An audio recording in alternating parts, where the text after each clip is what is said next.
மகாவிஷ்ணுவுக்கு வந்து பல பேர் பண்ண பாவம்னால தான் வந்து மகாவிஷ்ணு உள்ள இருக்காரு அப்படின்னு நீங்க சொல்றீங்க. அப்படி பார்க்கப்போ மகாவிஷ்ணு சொன்ன விஷயங்கள் எல்லாமே உண்மைதானா? ஆனா அவர் என்ன சொல்ல வர்றாரு? ஆன்மீகங்கிற ஒரு விஷயத்த, அந்த கருத்த வந்து போதிக்கிறாரு. இப்போ அதுல ஆன்மீகங்கிற இப்போ எந்த மதத்தையோ, இல்ல எந்த சாமியையோ பத்தி அவர் உயர்வா கைதூக்கி பேசல.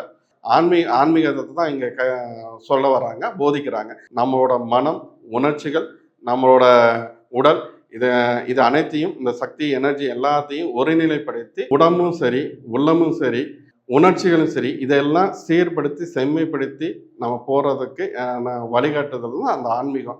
நம்மளோட வாழ்க்கை நெறிமுறையை செம்மைப்படுத்துறதுக்கு தான் அந்த ஆன்மீகம். அதை வந்து தவறா புரிஞ்சுட்டு என்னைக்குமே வந்து ஆன்மீகம் தவறான ஒரு விஷயத்தையோ, இல்லை பிற்போக்குவாத ஒரு விஷயத்தையோ என்னைக்கும் போதிக்கிறது இல்லை. அதுவும் ஒரு சிலர் வந்து தவறான ஒரு சில விஷயங்களை செய்கிறாங்கன்னா அவங்கள களை எடுக்கிறது தப்பில்லை. மற்றபடி ஆன்மீகம் என்னைக்குமே தவறான ஒரு விஷயத்த போதிக்கிறது இல்லை. அதான் உண்மை.